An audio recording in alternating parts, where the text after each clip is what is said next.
Hi everybody. Hi, good morning. Welcome back to us, Eric and Tracy. So right now we are in the midst of the COVID-19 crisis and in the midst of the circuit breaker. Now is a good time for us to plan and think of how you can use property as part of your wealth creation. So because a good investment actually takes a lot of planning and thinking. And also for property purchase and your this wealth planning exercise, but even you decided to do it today, whole execution period will take minimum 3 months to even years. So it's really good time to start thinking about it now. So why do we choose property as an investment tool?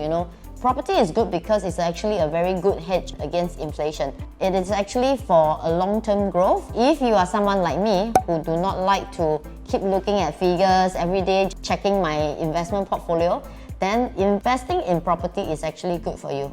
All you need to do is to place the money there and leave it there for 3 to at least 10 years. So now, what can you do at home? We actually come up with 3 important points. So what are they? Number 1, check affordability. Check how much you can afford to buy. Yes. To do that, you can actually check how much cash you have right now. Check your CPF, how much you have. Just log into the CPF website. And number 3, you check your loan eligibility. If you are getting from HDB, you got to submit the HLE online, and that will take approximately 7 to 14 days. If you are taking a bank loan, you just need to call up the bankers. They will be able to access the loan for you, or you can even just submit the loan application online also. So you get an idea of how much you can loan up to. Very important for couples, you must check for individual loans, plus with your combined income, how much total loan you can get up to. So point number 2, you need to check the current value of your existing property. So if you are HDB owners, you can go to HDB website to find out the last transacted value of the property. Or if you are a private owner, you can go to URA website to find out the last transaction in your same condominium or the same vicinity. Third, you just need to scan the QR code on top to get the X value of your property.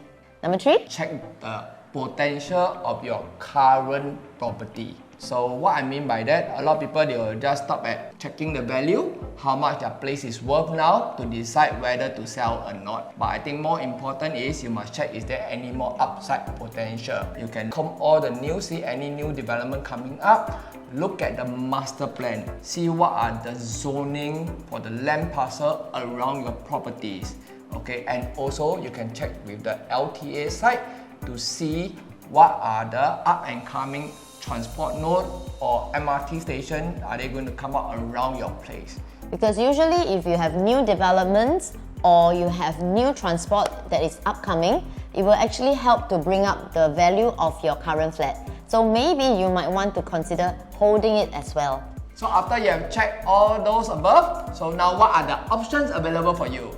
So if you are a first timer and you are single and above 35 years old, you can actually consider to buy HDB. So if you are 35 and below, you can only buy a private property. So if you are getting married, you can actually have 3 choices. First, you can consider buying a HDB, be it BTO or resale. Or you can consider buying an EC. So both of these you need to check with HDB for your eligibility condition. If not, you can also consider buying private property.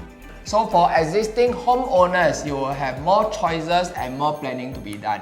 So if you are a HDB owner, number 1, you can keep your HDB flat and buy a second private property. But of course, that will incur additional buyer's stamp duty of 12% if you are a Singapore citizen. And also bear in mind, your loan eligibility will be 45% if this is your second loan.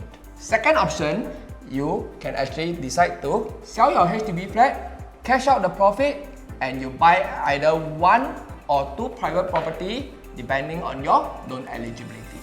So for private property owners, you actually have more options. So number 1, you can decide to keep your current property and buy the second property using either individual name or you can do a joint name together. If you go for this option, the ABSD of 12% for second property shall apply if you are a Singaporean, and also you can take up to maximum of 45% loan. Second option, you can do decoupling. What it actually means is take out one name out from your existing property. That means to say the husband buy over the wife share or the wife buy over the husband share, so that one of you, the name will be free, and using that person's name, you can buy another property. Second purchase, you actually save on the ABSD, and also most of the time you can actually get a higher loan to value, which is 75% if it's your first loan. So number 3, you can sell your property. You can actually buy one together and join name, or you can split the name and buy one each under each name. And one more option which applies to everybody, be it HDB owner or private owner. If you are planning to get something for your loved one, for your children, and they are not more than 21 years old, you can actually buy the property under trust. The only downside is, to buy under trust, it got to be full cash. Also bear in mind, for HDB owners, you need to fulfill your MOP before you can buy under trust. Lastly, if you are planning for retirement or towards the retirement age, you find that your house is too big or you are now sitting on a big profit, now is the time for you to downsize to a smaller and more manageable property. With the profit that you actually earn from the sale of the property, you can either use it for your retirement or you can actually reinvest into another property that could actually yield you a passive income. So all this should keep you all busy, and Yeah. I foresee a lot of argument between couples. So for husband, just chill, okay? Listen to the wife. So with all the above that we have done, we hope you have a better and clearer picture. But if you still find that this journey is too much for you, too stressful, you can always just call us. We will be here to help you. We are just a Zoom away. So hope you guys have enjoyed the video so far. This period of time, please stay safe, stay healthy, and most important of all, stay tuned to Eric and Tracy. Yes. See you guys soon. Bye-bye.